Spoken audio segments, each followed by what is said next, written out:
Malheureusement, ce n'est pas en claquant des doigts qu'on va aider les personnes qui sont malades. Et pourtant, au Japon, ils utilisent la méthode, effectivement, où on claque des doigts. Mais vous allez voir, au Japon, ils utilisent ma méthode, en fait, dans un cadre particulier, vous allez voir, en maison de retraite, voyez. Donc, effectivement, on va pouvoir aider des personnes qui vont claquer des doigts, claquer des mains. Et c'est une activité, c'est une pratique qui se développe au Japon. Donc je remercie infiniment les Japonais déjà de m'avoir suivi dans cette création. Puis on voit qu'ils claquent des doigts avec beaucoup de ferveur et tout le monde s'y met. Donc de pouvoir mobiliser des petits mouvements, même pour des personnes handicapées, eh bien oui, on va pouvoir aider des personnes malades en claquant des doigts. C'est extraordinaire, même une personne qui ne sait pas claquer des doigts, regardez, il lui fait claquer des doigts, taper des genoux. Donc ça, c'est extraordinaire. Écoutez bien ce message. Vous pouvez commencer à transformer votre vie avec des petits mouvements. On a les témoignages, hein, une méthode novatrice simple, tellement pleine de sens. Magali Assurnier, ici la façon d'utiliser nos 5 sens pour retrouver notre bien-être, mais cela va bien au-delà, ça vibre fort. Je l'utilise pour mon entourage et mes clients, cela apporte tellement et nous aide. Incroyable mais vrai, j'ai fait le rituel que m'a conseillé Magali, ce rituel m'a beaucoup aidé, j'avais du mal à avancer dans mon projet pro, j'avais tendance à procrastiner, je n'avais pas confiance en moi, et ce rituel m'a comme propulsé. Très vite, j'ai senti une impulsion qui vient de l'intérieur de moi-même.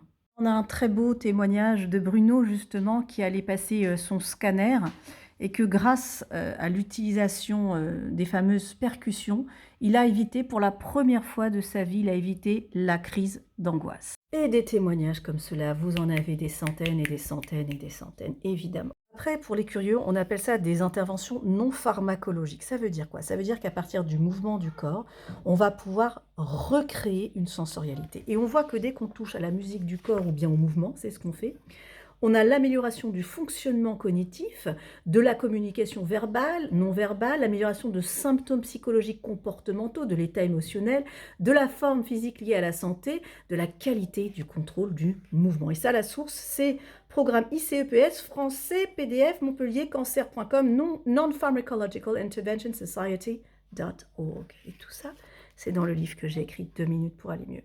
Alors oui, évidemment, on va pouvoir aider des personnes juste en créant cette musique corporelle. Je vous assure, venez à un stage, lisez le livre et vous verrez, il y a des dizaines et des dizaines de témoignages, pas seulement en France, mais à travers le monde. Et je remercie le Japon de m'avoir fait confiance et de commencer à transmettre cette méthode de percussion corporelle alliée également aux odeurs des huiles essentielles. On se retrouve sur ce livre, les amis. J'attends vos commentaires, vos retours. Et n'oubliez pas que je suis certifiée en tant que danse-thérapeute. Donc, quand on va danser, on va apporter tout un bénéfice au corps, qui sont aussi toute cette création d'endorphines et la création de ces hormones. Eh bien, vous allez créer votre propre pharmacie intérieure. Voilà, je suis désolée, je ne peux pas en dire beaucoup plus dans cette vidéo qui dure à peu près 3 minutes. Mais si vous êtes curieux, allez voir les vidéos, lisez le livre. Et les bienfaits, eh bien, se feront sentir très rapidement. À bientôt. La référence du livre, 2 minutes pour aller mieux. Si vous voulez le site, vous mettez un petit mot et je peux même vous faire une dédicace parce que je serai dans la Drôme très prochainement.